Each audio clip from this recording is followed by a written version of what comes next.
Tommy, if you can go back and remember, what did Urban say when he first came for you? Do you remember like how he opened the dialogue with you? He asked me if I wanted to win a championship, and I said yes, and he said, then this is the place you need to be. I mean, as a kid, how does that? I mean, it was a pretty powerful statement. You know, it's something that you kind of think, well, is he right? Is he wrong? And just with his track record and where he's been and how he's won at those places, I mean, it was pretty hard to say no.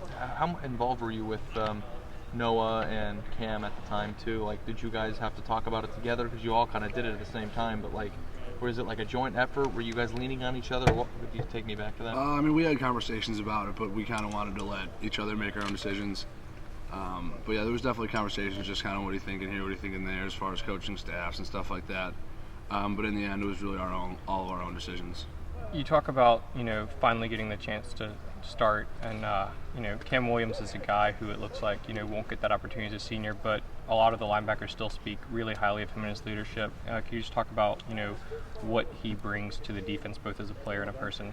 Oh yeah, Cam's an awesome guy. He's a program guy. He's one of the guys that he does everything he's asked of, both football-wise, school-wise, off the field, and he's definitely a guy that a lot of people look up to on the team.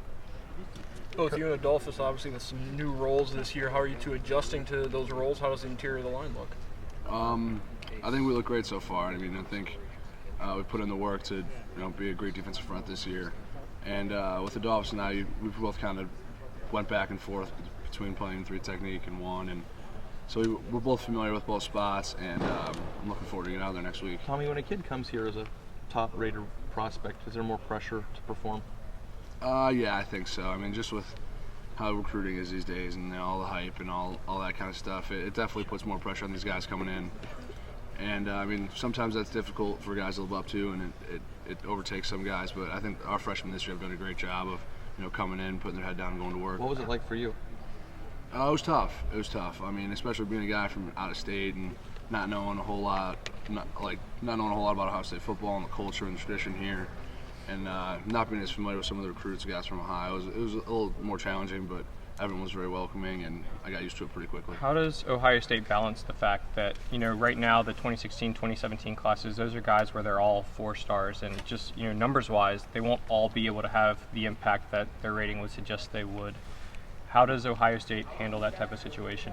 I think they just need to understand that when they come in, they have to compete. I mean, nothing's given to you when you get here, and I think that's probably some of the hardest things with recruiting is that you're put up on a pedestal, but wherever you go, you need to understand that you have to come in and put the work in and earn spots. Tommy,